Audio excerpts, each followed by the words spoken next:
Welcome back students. Next video के साथ मैं पप्पू खान। प्रीवियस वीडियो के अंदर हम बात कर रहे थे रासायनिक समीकरण के बारे में बात कर रहे थे कि रासायनिक समीकरण क्या होती है। आज हम बात करेंगे रासायनिक समीकरण को जो लिखते हैं तो उसके चरण क्या है, रासायनिक समीकरण को किस प्रकार व्यक्त किया जाता है, किस प्रकार लिखा जाता है।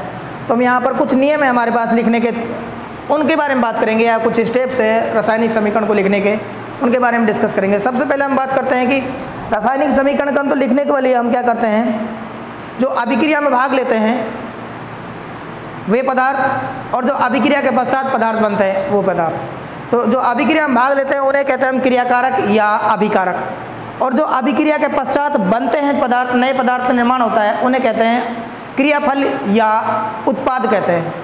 तो हम यहाँ पर क्या करते हैं, सबसे पहले क्या करते हैं, जो अभिक्रिया में भाग लेने वाले पदार्थ होते हैं उन्हें बाईं ओर लिखते हैं। क्या लिखते हैं? बाईं ओर। और जो अभिक्रिया में निर्मित होने वाले पदार्थ होते हैं उन्हें तीर के निशान के दाईं ओर लिखते हैं। यानी कि ये कह सकते हैं हम पहली बार कि अभिक्रिया के अंदर जो दो प्रकार के पदार्थ होते हैं, दो भाग होते हैं अभिक्रिया के या रासायनिक समीकरण के। एक तो होता है अभिकारक या क्रियाकारक, दूसरा होता है क्रियाफल या उत्पाद। इन दोनों के बीच क्या होता है? तीर का निशान होता है। ठीक, सबसे पहली बात तो होती है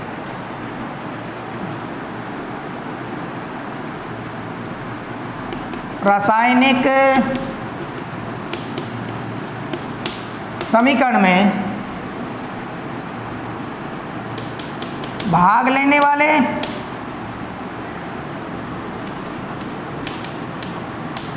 पदार्थ क्या होते हैं? क्रियाकारक, या फिर इनको क्या कह सकते हैं? अभिकारक। ठीक, ये हम कुछ पॉइंट्स बता रहे हैं, अभी चरण नहीं है। जो सेकंड बात करते हैं हम यहाँ पर कि रासायनिक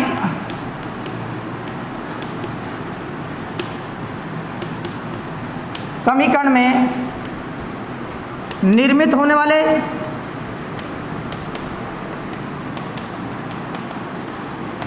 पदार्थ वो कहलाते हैं क्रियाफल या उत्पाद। ठीक, ये हो गया हमारे पास। अब हम बात करते हैं लिखने के चरण। नंबर 1, रासायनिक समीकरण में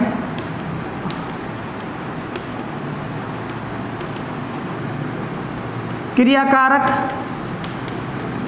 / अभिकारक एवं क्रियाफल / उत्पाद के मध्य तीर का निशान लगाया जाता है। तीर का निशान लगाया जाता है। तीर का निशान लगाया जाता है। ठीक है। दूसरा स्टेप या दूसरी बात क्या है? तीर के निशान के बाईं ओर, निशान के बाईं ओर बोले तो LHS क्रियाकारक या अभिकारक को लिखा जाता है तथा दाईं ओर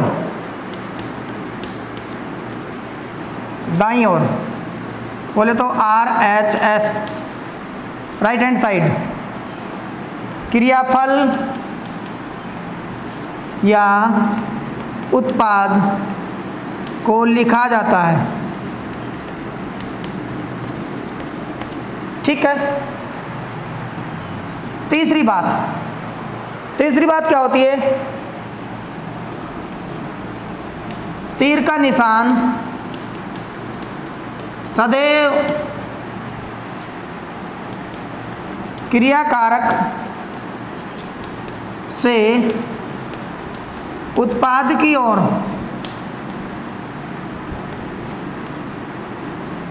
लगाया जाता है। नेक्स्ट बात, चौथी बात की बात करें हम। चौथी बात क्या होती है कि यहां पर हम बात करें अगर 2 या 2 से अधिक क्रियाकारक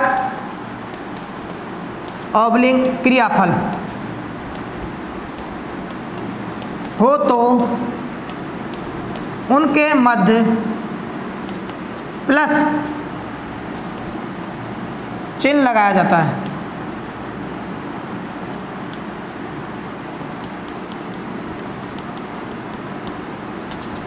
क्या लगाया जाता है? प्लस का चिन्ह लगाया जाता है। ये हो गया हमारे पास। पांचवी बात, अगर क्रियाकारक या क्रियाफल गैसीय अवस्था में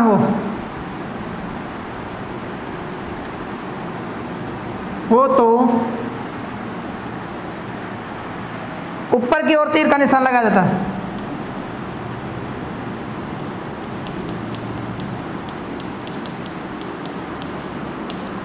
तथा लगाया जाता है। तो ये चीज़ है हमारे पास। अब हम इसको एक एग्जाम्पल के रूप में देखते हैं। एक बार दोबारा रिपीट करता हूँ मैं। रासायनिक अभिक्रिया में भाग लेने वाले पदार्थ क्या कहलाते हैं? क्रियाकारक या अभिकारक। रासायनिक अभिक्रिया समीकरण में निर्मित होने वाले जो पदार्थ होते हैं वे क्या कहलाते हैं? क्रियाफल या उत्पाद। नेक्स्ट, रासायनिक समीकरण में जो क्रियाकारक और अभिकारक होते, क्रियाकारक, अभिकारक या क्रियाफल या उत्पाद होते हैं, उनके मध्य में क्या लगाया जाता है? उनके मध्य में क्या लगाया जाता है? तीर का निशान लगाया जाता है। और तीर के निशान के बाईं ओर क्या रखा जाता है? क्रियाकारक को या अभिकारक को रखा जाता है। और दाईं ओर किसको रखा जाता है? क्रियाफल या उत्पाद को रखा जाता है। ठीक। अब ये जो तीर का निशान होता है सदैव क्या होता है? क्रियाकारक से क्रियाफल की ओर या उत्पाद की ओर लगाया जाता है। नेक्स्ट, अगर 2 या 2 से अधिक क्रियाकारक भाग ले रहे हैं या 2 या 2 से अधिक क्रियाफल निर्मित हो रहे हैं तो उनके मध्य किसका निशान लगाया जाता है? प्लस का निशान लगाया जाता है। नेक्स्ट, अगर क्रियाकारक या क्रियाफल गैसीय अवस्था में है तो उनके आगे क्या तीर का निशान लगाया जाता है? ऊपर खड़ा तीर का निशान लगाया जाता है। गैसीय अवस्था से गैस ऊपर की ओर उड़ती है, इसलिए। नेक्स्ट हम बात कर रहे थे यहाँ पर कि भाई ये चीज़ें हमने बता दी आपको। अब एक एग्जाम्पल के रूप में हम लिख सकते हैं इसको कि एग्जाम्पल के रूप में किस प्रकार हम इसको दर्शा सकते हैं, उसको देखने का एक तरीका है हमारे पास, वो देखिएगा।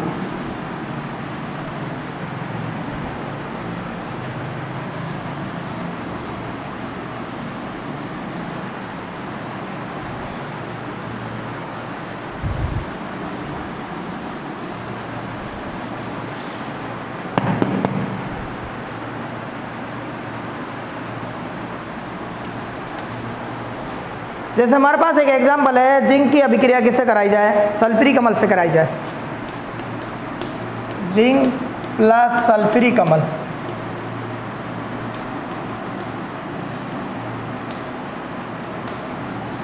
तीर का निशान जिंक सल्फेट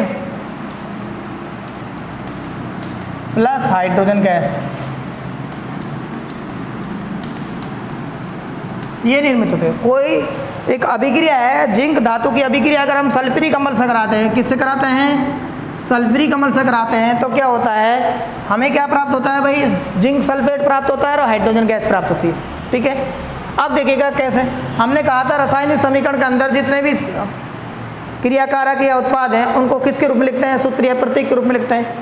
तो जिंक बनी Zn प्लस सल्फ्यूरिक अम्ल का सूत्र क्या होता है? H2SO4। तीर का निशान zinc sulphate ZnSO4 plus hydrogen gas H2। अब देखिएगा, हमने ये बताया था कि भाई ये जो हमारे पास हैं, ये जो क्या हमारे पास क्या है? क्रियाकारक या फिर अभिकारक। क्या है ये? अभिकारक। और ये हमारे पास क्या है? क्रियाफल या उत्पाद। क्रियाफल या उत्पाद। अब देखिएगा ये हमारे पास क्या है, LHS, तीर के निशान के बाईं ओर, और ये क्या है, RHS, राइट हैंड साइड, किसके निशान के, तीर के दाईं ओर। अब हमने ये भी कहा था आपको कि अगर दो से अधिक हो, दो या दो से अधिक हो, क्या, क्रियाकारक या क्रियाफल, तो उनके मध्य में क्या, किसका निशान लगाते हैं, प्लस का चिन्ह। किसका चिन्ह लगाते हैं, प्लस का चिन्ह लगाते हैं।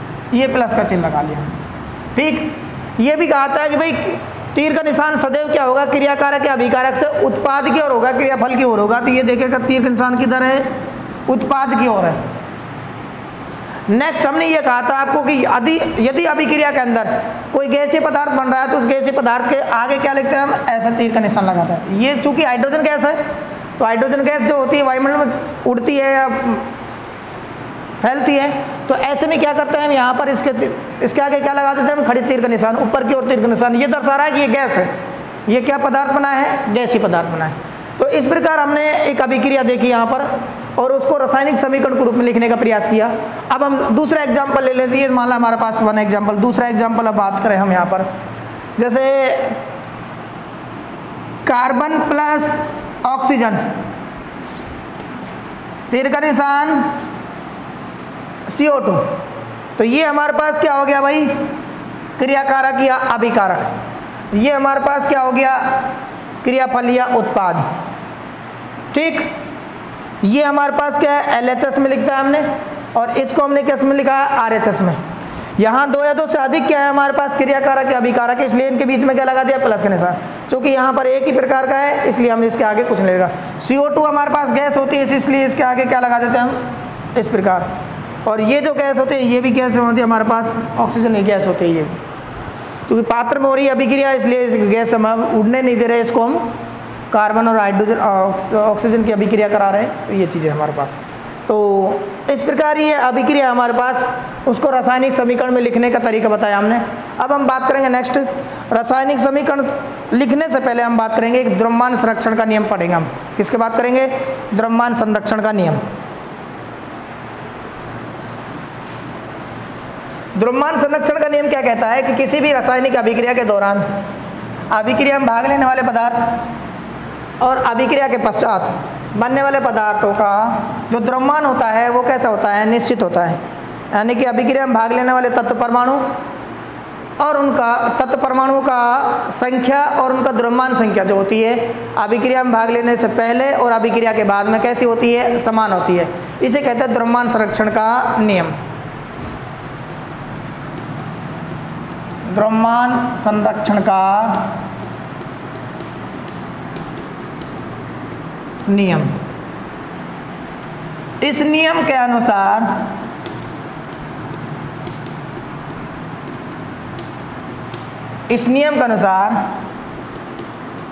किसी अभिक्रिया में भाग लेने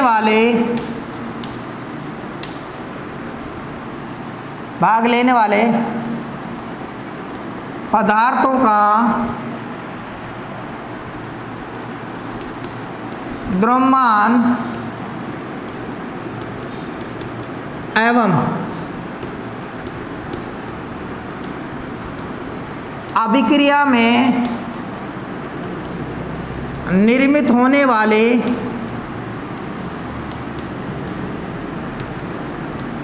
पदार्थों का द्रव्यमान समान होता है। अर्थात अभिक्रिया के दौरान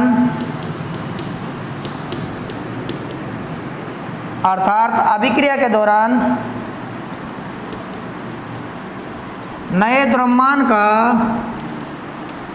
निर्माण नहीं होता है। नए द्रव्यमान का निर्माण नहीं होता है। ये क्या कहता है नियम कि अभिक्रिया से पहले और अभिक्रिया के बाद में कुल द्रव्यमान का मान कैसा होता है, समान होता है, क्रियाकारक और क्रियाफलों का। ठीक, इस अभिक्रिया के दौरान नए द्रव्यमान का निर्माण नहीं होता है, नए द्रव्यमान का सर्जन नहीं होता है। वही द्रव्यमान क्या है, पुनर्व्यवस्थित होता है अलग अलग पदार्थों के अंदर या एक पदार्थ के अंदर, न कि नया द्रव्यमान निर्मित होता है। या हम ये भी कह सकते हैं न तो द्रव्यमान का निर्माण होता है न ही द्रव्यमान नष्ट होता है। तो इसे कहते हैं द्रव्यमान संरक्षण का नियम। क्या कहते हैं? द्रव्यमान संरक्षण का नियम। अब नेक्स्ट हम बात करेंगे रासायनिक समीकरण के प्रकार। रासायनिक समीकरण के प्रकार। रासायनिक समीकरण दो प्रकार की होती है भाई। क्या होती है रासायनिक समीकरण? कितने प्रकार की होती है? दो प्रकार की।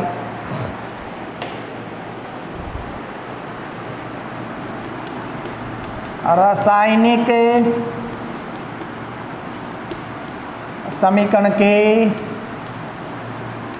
प्रकार कितने प्रकार हैं? दो प्रकार। नंबर 1 असंतुलित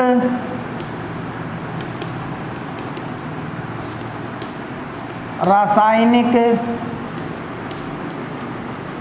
समीकरण और नंबर 2 संतुलित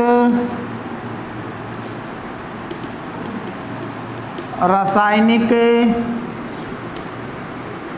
समीकरण। इसको बोलते हैं बैलेंस अनबैलेंस सॉरी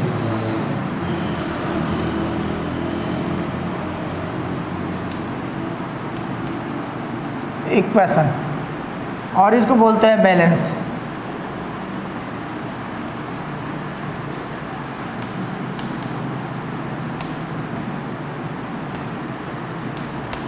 क्या बोलेंगे? अनबैलेंस्ड और बैलेंस्ड इक्वेशन।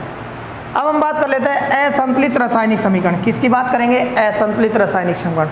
असंतुलित रासायनिक समीकरण ऐसी रासायनिक समीकरण होती है जिनमें क्रियाकारक और क्रियाफल या हम कह सकते हैं अभिकारक और उत्पाद का द्रव्यमान संख्या और उनके तत्व परमाणु की संख्या कैसी होती है? अलग अलग होती है, भिन्न भिन्न होती है।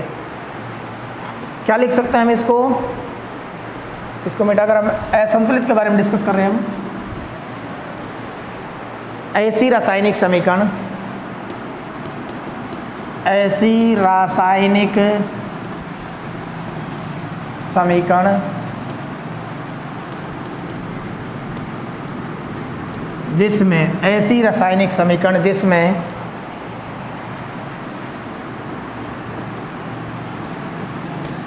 क्रियाकारक अभिकारक एवं क्रियाफल उत्पाद का द्रव्यमान संख्या एवं तत्व परमाणुओं की संख्या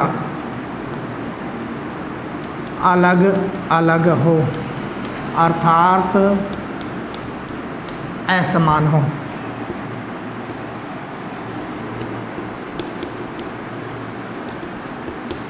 अर्थात क्या हो?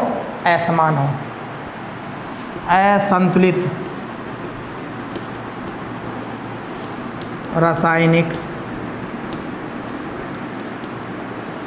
समीकरण कहलाती है। असंतुलित रासायनिक समीकरण कहलाती है।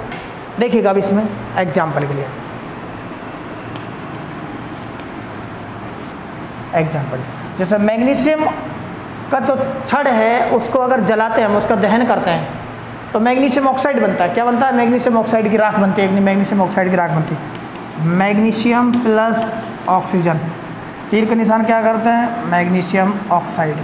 क्या बन गया? Magnesium oxide. अब ये मैग्नीशियम ऑक्साइड जो है हमारे पास, यहाँ पर देखिएगा, यहाँ देखें द्रव्यमान की संख्या देखें, अगर आप देखें तो द्रव्यमान संख्या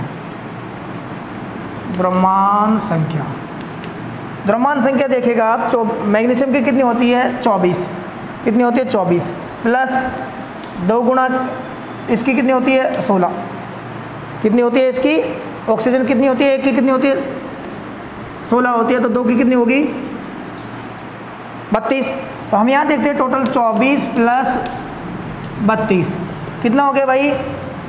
56 ग्राम। कितने ग्राम हो गया यहाँ पर? 56 ग्राम। यानी कि अभिक्रिया से पहले कितना पदार्थ भाग ले रहा है? 56 ग्राम भाग ले रहा है। अब हम देखते हैं अभिक्रिया के बाद में मैग्नीशियम की संख्या, मैग्नीशियम का द्रव्यमान कितना है 24 और एक ऑक्सीजन है, एक ऑक्सीजन है तो एक ऑक्सीजन की द्रव्यमान संख्या कितनी हो गई 16। तो यहाँ पर हमारे पास कितना हो गया भाई, यहाँ पर 24 और 16 कितना हो गया 40। तो चूंकि देखो यहाँ पर अब हम असंतुलित समीकरण क्यों कह रहे हैं कि यहाँ पर क्या है, द्रव्यमान संख्या और तत्व परमाणुओं की संख्या क्या होनी चाहिए, अलग अलग।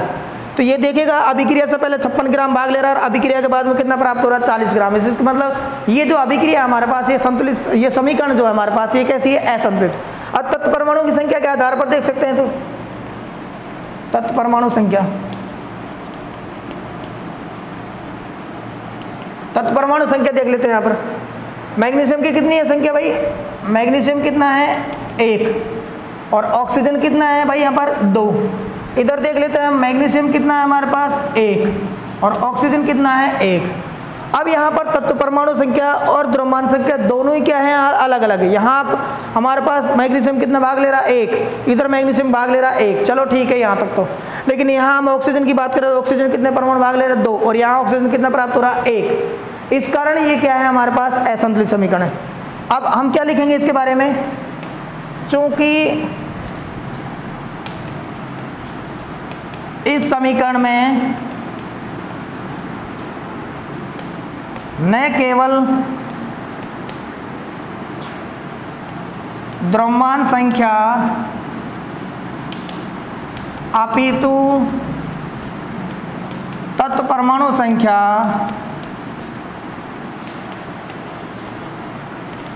भी अलग अलग है,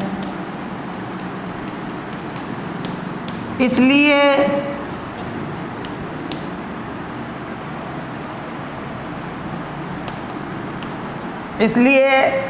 यह समीकरण असंतुलित है।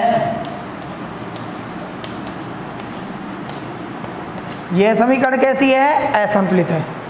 ठीक है, तो हमने यहाँ पर रासायनिक समीकरण के 2 प्रकार बताए। उसमें पहला प्रकार हमने किसके बारे में डिस्कस करते हैं, असंतुलित समीकरण के बारे में। असंतुलित के अंदर क्रियाकारक, अभिकारक, क्रियाफल, उत्पाद दोनों की संख्या कैसी होती है, द्रव्यमान संख्या और तत्व परमाणु की संख्या कैसी होती है, अलग अलग होती है, अभिक्रिया से पहले और अभिक्रिया के बाद में।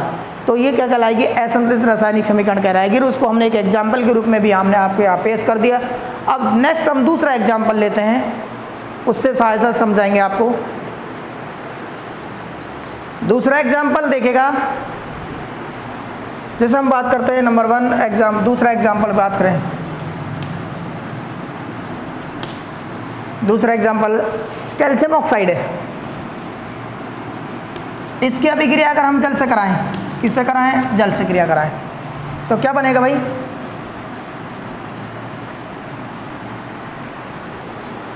दूसरा एग्जाम्पल ले लो। ये तो ऑलरेडी बैलेंस है हमारे पास। हम बात कर ले, जैसे हाइड्रोजन गैस है, उसकी ऑक्सीजन गैस से क्रिया कराएं तो क्या बनेगा हमारे पास, जल, H2O बनेगा। ठीक है, एक एग्जाम्पल तो ये ले लिया हमने। दूसरा एग्जाम्पल हम यहाँ ले लेते हैं, तीसरा एग्जाम्पल हमने बात की, जैसे यहाँ नाइट्रोजन गैस की हाइड्रोजन गैस से क्रिया कराएं तो क्या बनेगा, NH3, अमोनिया बनेगा। ठीक है, ये 2 एग्जाम्पल की सहायता से हम फिर दोबारा देखेंगे असंतुलित समीकरण क्या होती है। देखिएगा हमारे पास तुलना करते हैं अभिकारक और उत्पाद के अंदर। तत्व परमाणु संख्या,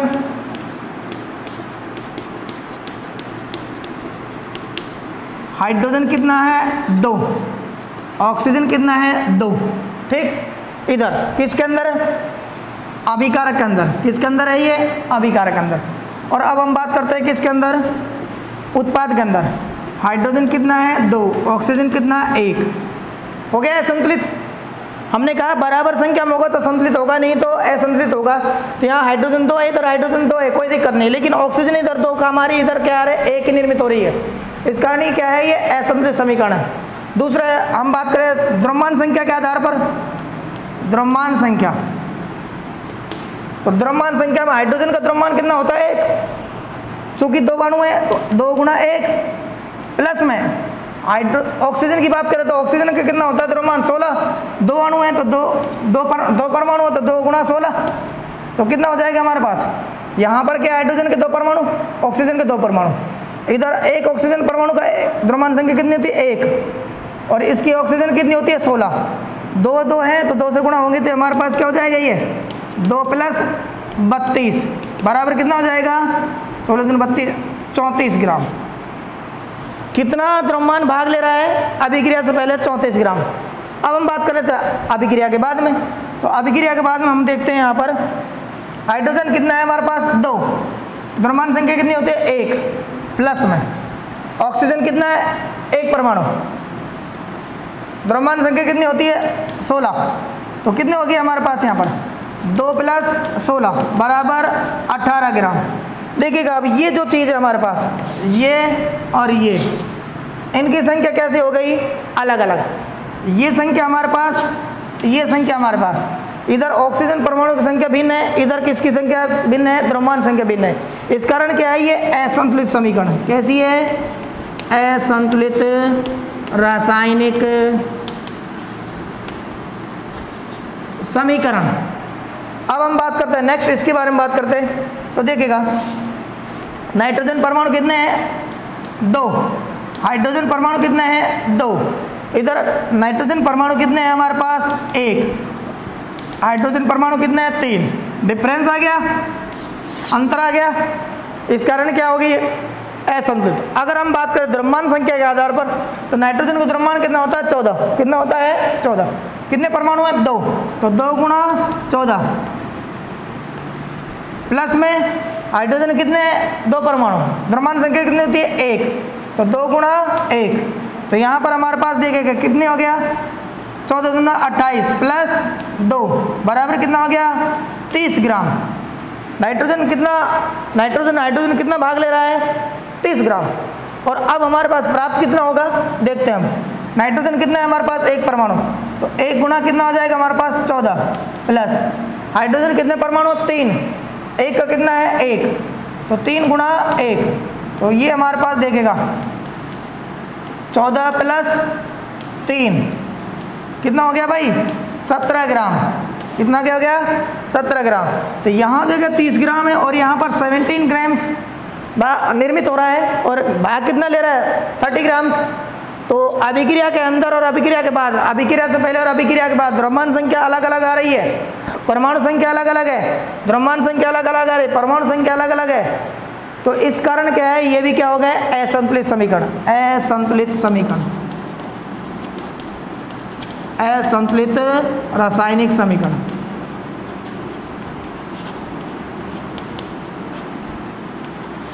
असंतुलित रासायनिक समीकरण है ये भी, इसको नोट कर लीजिएगा।